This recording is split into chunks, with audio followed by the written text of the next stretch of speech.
Got a plan of attack? I'm going to start on the variants and move on to the consumer stuff once he's on the ropes. Not two on the ropes. We still have to have the button pressed, Adrian. Not if he chooses not to. The only one who can stop the experiment is Magnus. It's still a free country. And what will we fill the rest of the schedule with tonight? That's Kenneth's problem.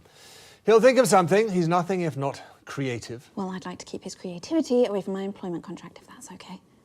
When you hire Adrian Atkinson Blimey, you know what you're getting. It's a popular science piece. And what you're getting is a skilled dissection.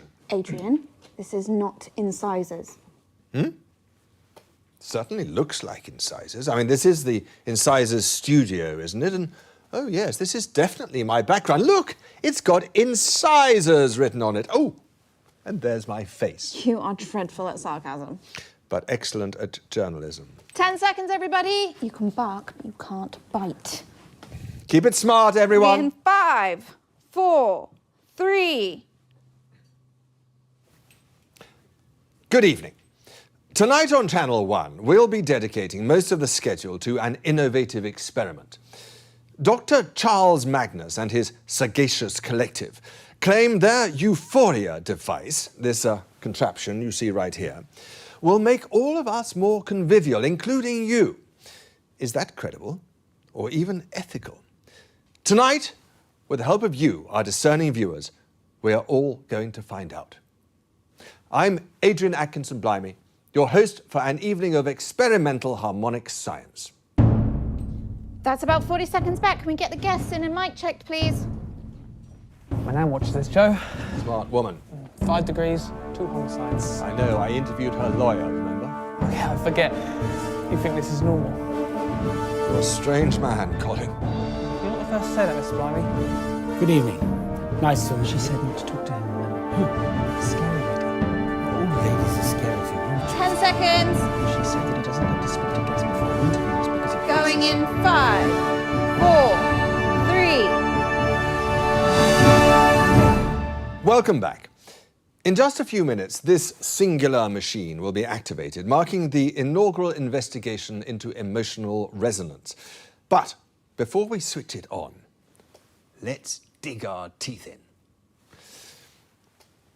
Dr. Charles Magnus, you are the head of the self-styled Happiness Collective and the inventor of this fascinating emitter. Yes, that's correct. Good evening. And this is my assistant... Chester Mims, 24. It says here that your favourite numbers are 5 minus 800 and the square root of -1. Yes, that's right. If I understand it correctly, gentlemen, and I should imagine that I do, your device's frequency should raise the vibrational state of all conscious life until we attain a frequency that your experiments have demonstrated represents happiness. Yes, that's right. That's the theorized outcome. But of course, it's not just felicitousness, is it? Other frequencies could also be targeted by the same technology. Well, yes, theoretically, but why would you want to do that? Maybe that's a question for someone else? I'm not an ethicist. Mr. Mims, this device is rather large and cumbersome, and what we see here is only part of it, I believe, as the relay has had to be hardwired into the power conduits in our broadcast room. Am I correct? Well, of course, this is the first iteration. Let's not forget that the earliest computers required huge rooms to house them. And over time, they've become able to fit on just a moderately large desk. We'd imagine that in the future, further iterations would be much more portable and personal use. Yes, we can perceive a world where people can choose to alter their emotions whenever they want and whatever they want to feel. Domestic devices? Emanating on a room-sized scale? Yes, at first, yes. Eventually portable, perhaps even pocket-sized. I mean, just imagine the possibilities. Yes, I am. I'm thinking of the possibility of inviting a female guest back to my emotionally controlled room and setting my home device to induce lust in her. Of the rebellious teenager who takes his to school set for anger. The offices set for fear, compliance. But why would anybody in their right mind want to do that? Why does humanity do any of its evil? Again, I repeat, Oh, Christ. I'm not sorry, an I'm late. ethicist. Just day to school. It was your policy, Henry. For No, but now. I fucking hate Whilst children. I They give me a respect headache. your line of You know, questioning, I only had Adrian, my two I have to friends. Well, confess, they are very photogenic. well, I'm feeling somewhat Cool language ambushed. today. Atkinson, I'm blimey. afraid that your confession will have to wait, Dr. Magnus, haven't read the because brief. I'm going Leave it with live me, now to I have. advance headquarters to speak to the nominal leaders of our How's my fragile hand? coalition government. Are you receiving me, Prime Ministers? Loud and clear, Adrian. What an exciting evening. When we formed a coalition, one of the first pieces of common ground we planted our mutual flags on was the importance of supporting our science and technology industries. After all, what's the point in all that superior education we're providing if there's no jobs at the other end of it?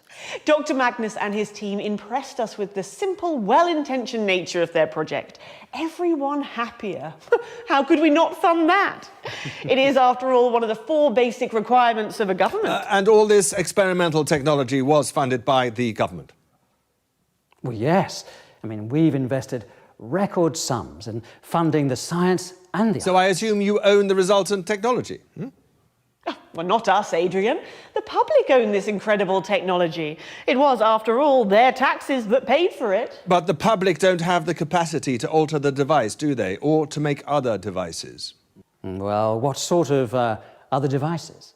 That's an excellent question. Let's chew on it for a while. Must we? In 1518, the residents of the city of Stroznerf in southern Sconce experienced what was known as the dancing plague. Fascinating. People began spontaneously dancing and they didn't stop for days. It was infectious. More and more people joined in. They literally danced themselves to death. You're making that up. I mean, surely he's making that up. You can look it up in an encyclopedia after the show, Prime Minister. I'm suggesting that if one amplifies this device sufficiently, it becomes a weapon, does it not? What make the enemy dance themselves to death? Well, that's hardly an effective military strategy, Adrian. Or with a few garble adjustments, surely it could send an enemy encampment mad with rage or suicidal with despair? We have no such plans, nor would Dr. Magnus and his team sanction such a use. Think of it. At the flick of a switch, demonstrators are calmed, protesters pacified. We would never use such a device on the general population. And what of the commonality? In a society where this technology is commonplace, how would a citizen know whether the emotions they were feeling from minute to minute were even their own? Insightful questions, as always, Adrian, but tonight is about an attempt to make people happier. And, well, we're here just to wish you all the very best of luck. Back to you in the studio. Are we out? The Prime Minister's there. Motherfucker. And of How course, I hate his without the funding smug, that you posh receive- faceness, We'd still be making my his nasty screen little a bit. questions. If and I his might fucking say orthodontic something. Of course, metaphors. Doctor, this Well, you'll programme be happier thrives soon. on the Yes, free that'll take exchange more of of that fucking ideas. I have a resonator to cheer colleague me who up, works I in can one tell of the you. more We'll see. esoteric I'm departments going in to the do the whole collective. fucking and, orchestra. Oh, was it My her? wife and children are outside, Prime Minister. I don't know what you're talking about, Chester. Oh, you know, Dr. Magnus, Professor. Ha ha ha ha.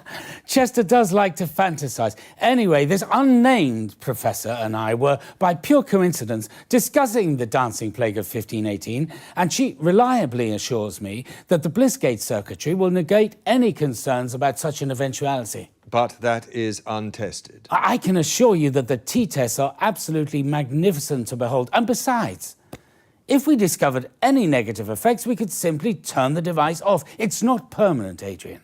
So you say? You know, Mr. Blimey, I always thought that you were a man of intellect, a ruthless campaigner of precision and truth. I am all of those things. No, you're not.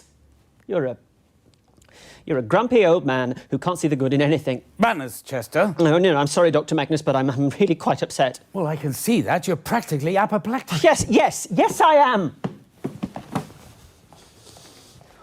All you want is a little bit of happiness for a short amount of time. And you're a good man, Dr. Magnus. I know that.